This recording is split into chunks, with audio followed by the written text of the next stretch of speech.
Florence, 1512. They drag Niccolo Machiavelli from his bed at dawn, torture him, break his body, strip away his power, his position, his pride. Then they exile him to a farm outside the city, expecting him to disappear into irrelevance. Most broken men would have begged for mercy. Most would have spent their exile in self-pity, replaying their mistakes, wondering where it all went wrong. But Machiavelli did something different, something dangerous. He studied them. The ones who destroyed him. He dissected their methods, analyzed their psychology, reverse-engineered their power. And from that cold analysis, he wrote the most feared book in human history, The Prince. Not a book about healing, not a guide to moving on, a manual for understanding power so completely that no one could ever break you again. You see, most people think power is about what you have. Machiavelli discovered it's about what you understand, about seeing the game that others are blind to, about recognizing the patterns that repeat in every betrayal, every manipulation, every moment when someone tries to make you small. They tried to destroy him by taking everything away. Instead, they gave him the greatest gift possible, the motivation to decode the system that crushed him. And now, 500 years later, that system is still running. The same psychological games, the same human weaknesses, the same predictable moves disguised as random chaos. The difference is, now you have the manual. This isn't about becoming a better version of who you were. This is about understanding the architecture of power so deeply that you become someone entirely different. Someone who sees the trap before stepping in it. Someone who recognizes the game before others even know they're playing. If you're ready to learn what they don't want you to know, if you're ready to study power instead of nursing pain, comment this right now. I study power, not pain. Because what you're about to discover isn't just psychology. It's the operating system that runs beneath every human interaction. And once you see it, you can never unsee it.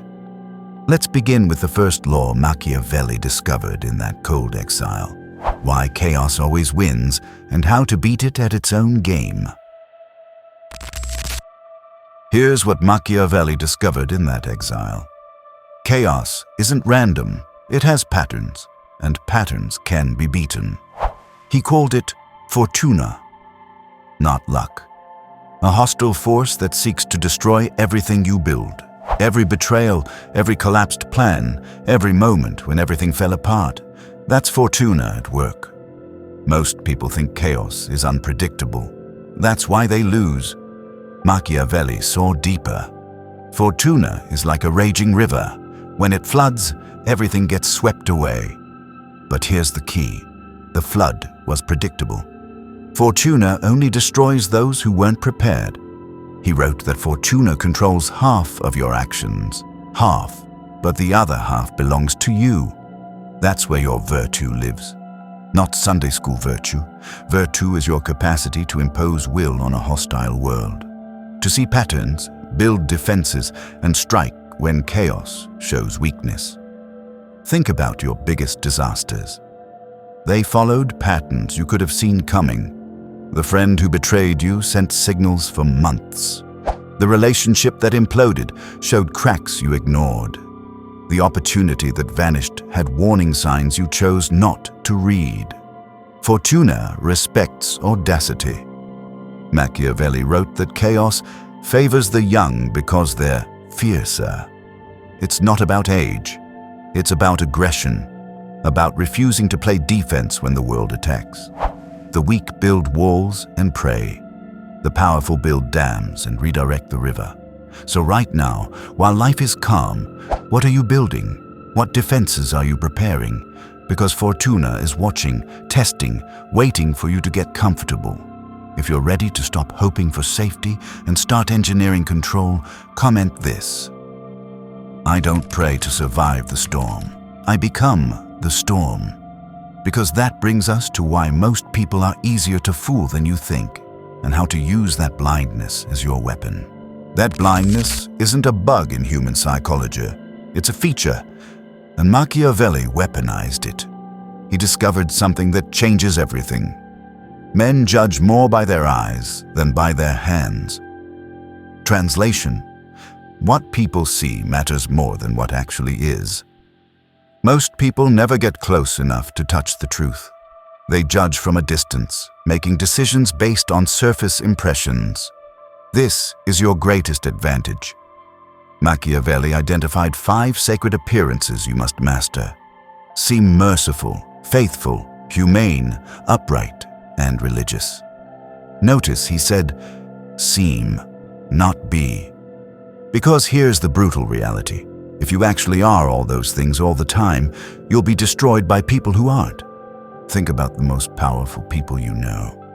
They project strength even when they're vulnerable. They appear calm even when they're calculating. They seem generous even when they're strategic. That's not hypocrisy. That's engineering perception. The masses, what Machiavelli called the vulgar, are easy to fool because they want to believe the surface. They don't have time or energy to investigate deeper. They see confidence and assume competence. They see religious devotion and assume moral authority. They see your composed exterior and never suspect the strategic mind operating beneath. But here's the key. You must be able to switch. Appear merciful while keeping the capacity for ruthlessness. Project faithfulness while staying strategically flexible. Look religious while thinking like a tactician. Your reputation becomes your most powerful weapon. People react to who they think you are before they ever discover who you actually are. And by the time they figure it out, you've already achieved your objective. Poke holes in your enemy's reputation and you will destroy them. Bring up things that are inconsistent with their reputation and you will have ruined, be like popping a balloon. It'll just go whoop, like that. Control the perception, control the outcome. If you're ready to engineer how others see you instead of hoping they understand you, comment this. They see what I allow, they believe what I design. Because next, we explore the deadliest skill of all, becoming the predator that thinks and the thinker that kills. That combination, thinking predator, killing thinker, is what Machiavelli called the secret of ultimate power. You need 2 natures, not 1, 2. He wrote that there are 2 ways of fighting, the one by law, the other by force. The first method is that of men, the second of beasts. But here's what most people miss. You can't survive with just one method. The world is too dangerous. People are too unpredictable. So you become both man and beast. But not just any beast, the lion and the fox. The lion represents pure, overwhelming force. When someone crosses a line you've drawn, when they test your boundaries, when they mistake your strategic patience for weakness, that's when you unleash the lion. Swift, decisive, unmistakable. The lion doesn't negotiate. It dominates, but the lion has a fatal weakness. It's blind to traps. Pure force can't see the snare before it snaps shut. That's where the fox comes in. The fox sees the trap before stepping into it. It reads the room, recognizes the patterns, anticipates the betrayal before it happens. The fox negotiates when negotiation serves its purpose and lies when truth becomes a liability. But the fox has its own weakness. It can't fight the wolf in open combat. See the problem? Lions die in snares. Foxes die in direct confrontation. But a creature that can switch between both natures? That's unstoppable. Most people are trapped in single strategy thinking. They're either always aggressive or always diplomatic, always trusting or always suspicious. That predictability is what gets them killed. You're different now. You read the situation first, then deploy the appropriate nature. When the threat is open, you become the lion. When the threat is hidden, you become the fox. If you're ready to stop being predictable, if you're ready to become the predator that adapts, comment this. I am the lion that strikes and the fox that vanishes.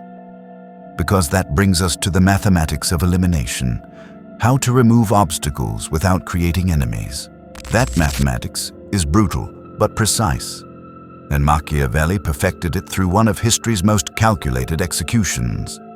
Cesare Borgia needed to pacify a lawless region, so he appointed a vicious lieutenant, Ramiro de Orco, and gave him unlimited authority.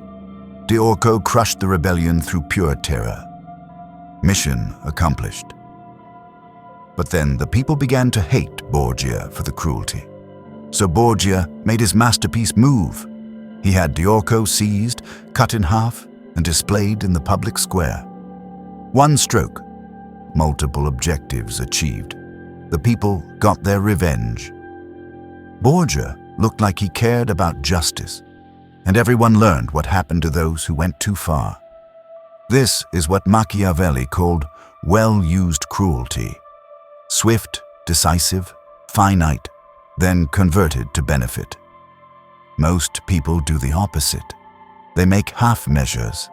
They hint at consequences but don't follow through. They give second chances to people who've already shown their true nature. That's badly used cruelty. Hesitant, repeated, growing over time. It creates more enemies than it eliminates. Here's the principle. When you cut someone out of your life, you cut completely. No gradual withdrawal, no mixed signals, no leaving doors open for maybe later.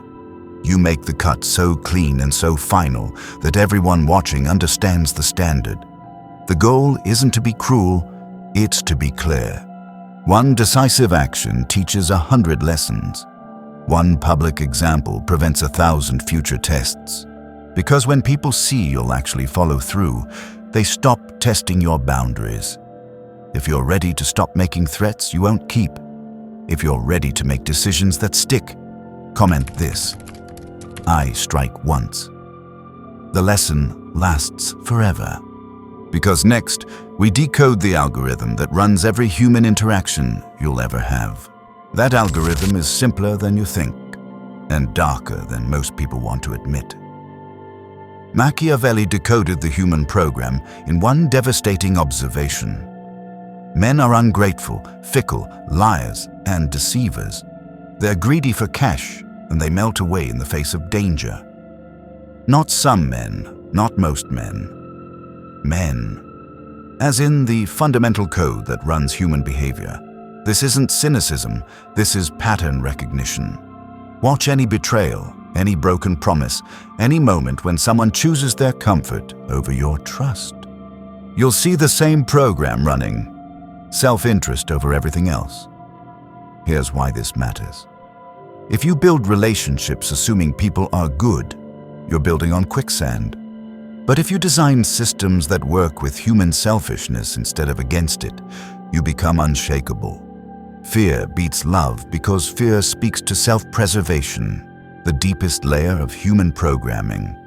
People will break promises when it benefits them, but they won't risk consequences that genuinely threaten them. That's why gratitude has an expiration date. That's why loyalty is conditional.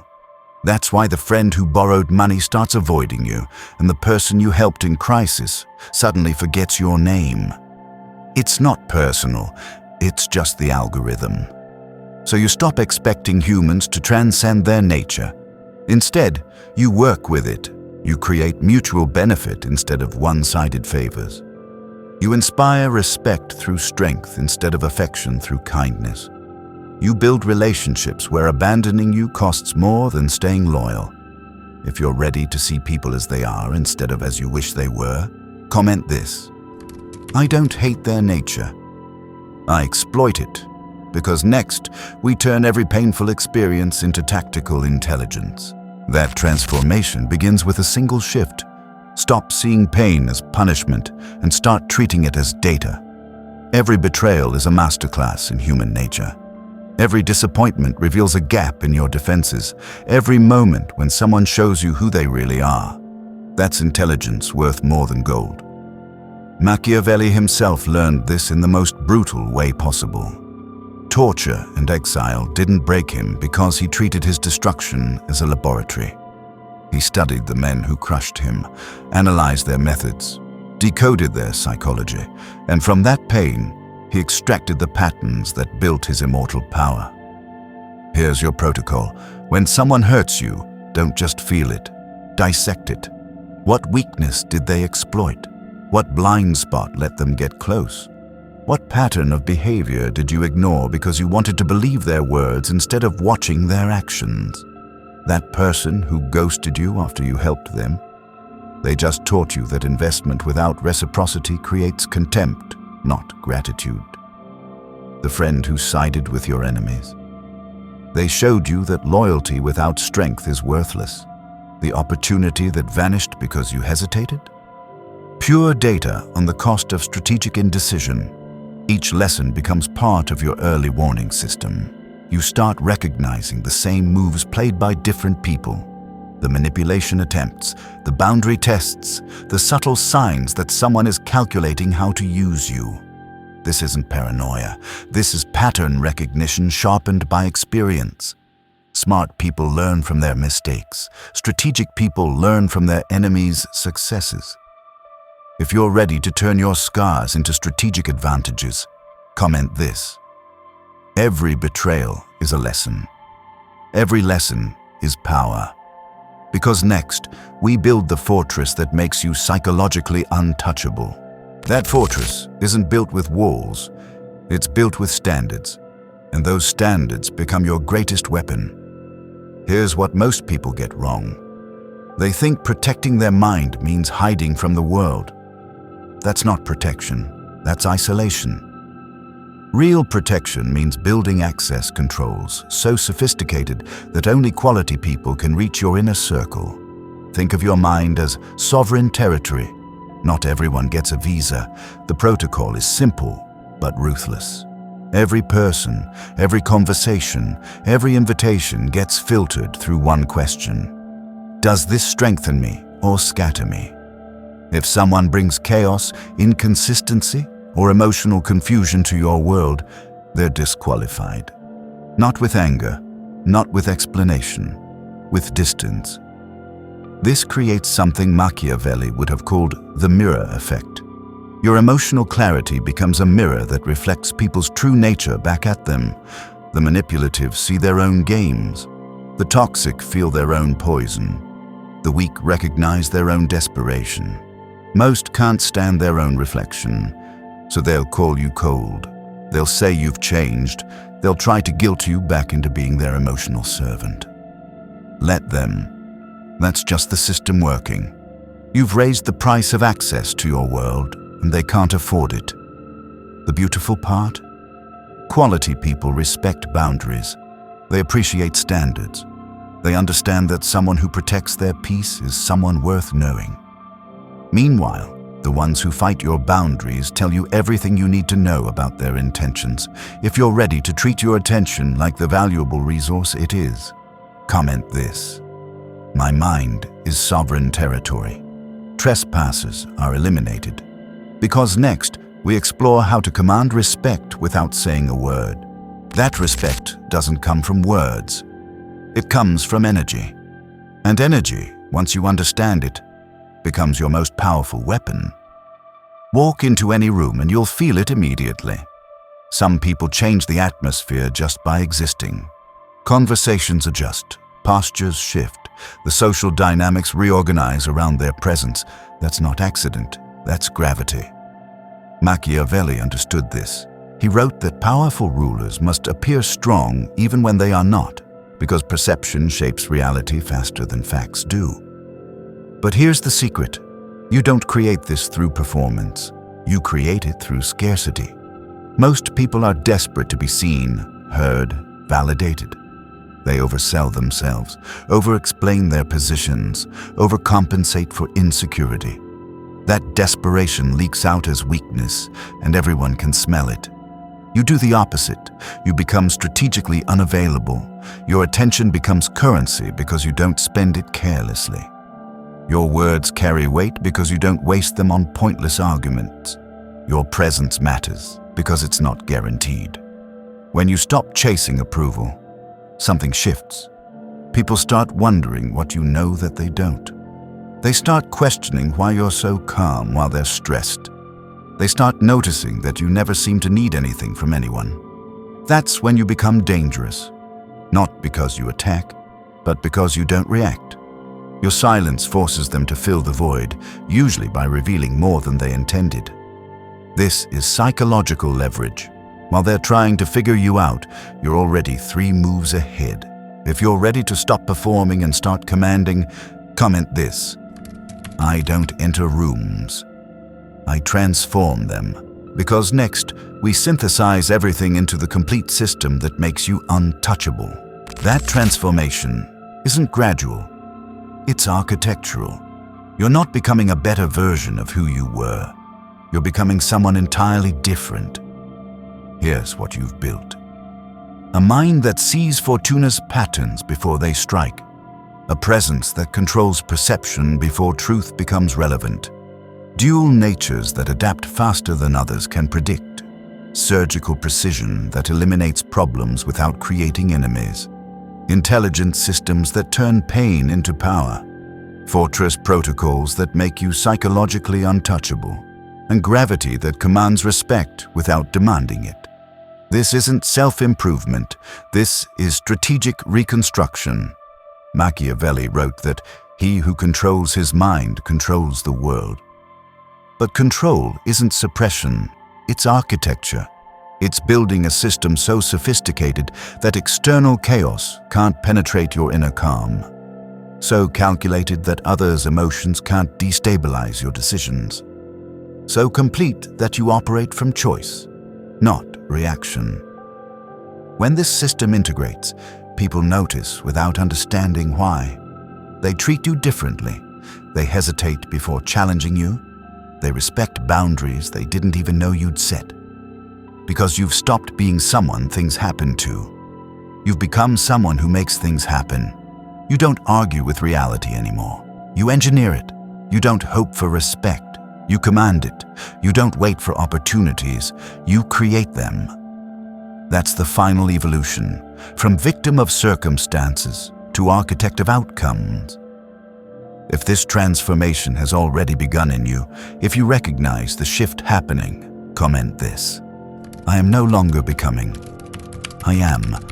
The world adjusts accordingly. The prince lives within you now. Act accordingly. You now possess what took Machiavelli a lifetime of suffering to discover. The question is, will you use it? If this transformed how you see power, hit that like button. You've joined the ranks of those who understand the game while others remain blind to it. Subscribe for more decoded wisdom from history's most dangerous minds. Because knowledge without action is just entertainment. But knowledge with action, that's revolution. The weak will keep scrolling. The future rulers will subscribe. Which are you?